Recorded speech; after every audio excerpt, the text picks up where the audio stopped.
Spotify presents the ESPN Cricinfo playlist of the day. Hey guys, I'm Alexis Nunes and I'm joined by Dasgupta and Shaun Tait. Now we're centering on the matchup between Mumbai and Punjab. A lot of different and interesting stats that we can pull up now. So let's have a look at the 5 players that feature on our playlist. We have Behrendorff there, Ravi Ashwin from Punjab, Kieron Pollard, the big hitting West Indian. And speaking of big hitters as well, Hardik Pandya is known to do a few of those as well. And Rahul, who was an absolute star for Punjab in the last game. So let's start off with Behrendorff, because interestingly enough, he has a nice record against a certain Christopher Henry Gale. That's not something that many people can boast about. There you see, only conceded 5 runs. He's taken his scalp twice and has an economy rate of 2.1, Tatey.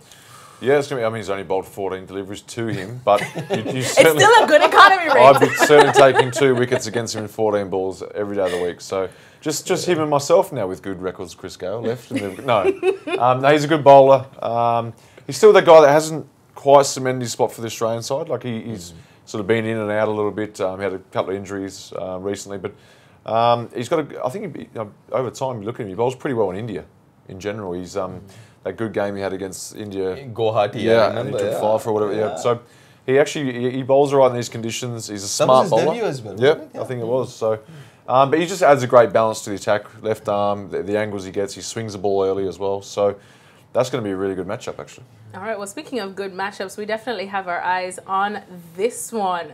Ravi Ashwin up against a certain Rohit Sharma. We'll get to that in a bit, because Rohit, remember, hasn't really been in the best of nick so far this season for Mumbai, and Ashwin has been in the headlines for good and bad reasons, I guess you could say somewhat. But there you see a nice, well, some view it as bad, but we're going to leave that aside. So Ashwin up against Rohit. How do you see this one going deep? Very interesting, because as you mentioned, Rohit has not got as many runs as he would like to have, or for that matter, Mumbai Indians would.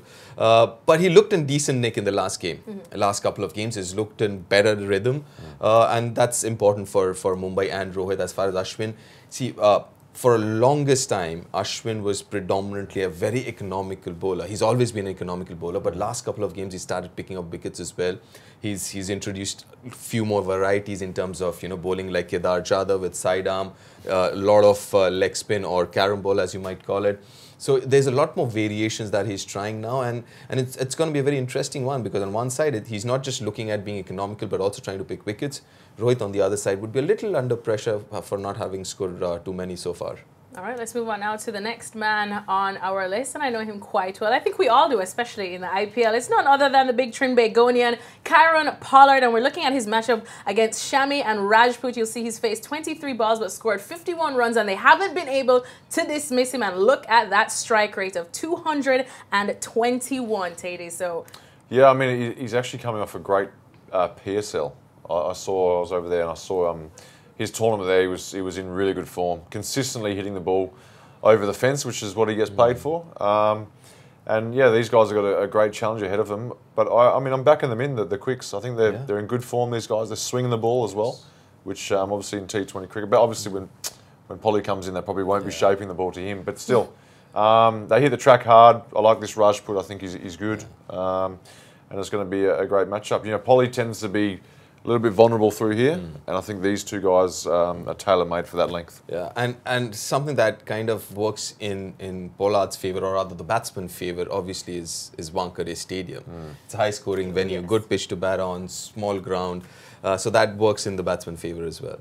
All right, let's move on to the next man on our list, and he's very well known around here, of course. Hardik Pandya, we're talking about him in over 16 to 20, 91 runs from 45 balls. He's been dismissed twice, though, and a strike rate of 202. Oh, he's been brilliant last couple of games at least. I mean, hitting those big sixes and all. And he's a big hitter, even though he doesn't have a big stature or physique as such, but he times it beautifully. He's got a very good technique, as in hitting technique, and great news for India. I mean, great news for India, because he's missed quite a few matches for India in the last 6 odd months because of injury and all. It's good to see him back bowling all 4 overs, his quota of overs, and then batting as well and hitting those sixes. That's good news. I always find that when you see Hardik Pandya and you see he's very slight. Yeah. There's not much of him, He's got arms like my daughter, in fact. But he's, Oh. he's just joking. But he's I think cricket, it doesn't matter. You look at fast bowlers, guys that are wiry, they can still bowl 150. Guys that are wiry can still hit the ball out the park. But the thing is, he's fit as well. So he's fit, and he's got a great eye and times the ball. So. All right, and finally, the last man that we're talking about today, well, he made headlines just the other day because he was a top scorer there, and it's KL Rahul. He's been in pretty decent form, I guess we could say. 9 innings, 386 runs, average of 55.1, 125 is his strike rate, and this is just against Mumbai. So that should make him walk into this clash with his chest a little bit high. Oh, yeah, absolutely. And the way he batted, and he's batting beautifully. Yeah. It's just that the strike rate has been a little bit of a concern in the last few games. But listen, I mean, if you look at that Punjab middle order, they look a little brittle in that middle there. And if Chris Gayle goes early, so obviously he has to that role of being the sheet anchor and playing till the 15th, 16th over. So that's going to be important. If Chris Gayle fires, it'll be interesting to see how he approaches his innings. Because that'll be very, very important. But end of the day, he looks in good form. I was going to say, he can take some confidence out of that last knock.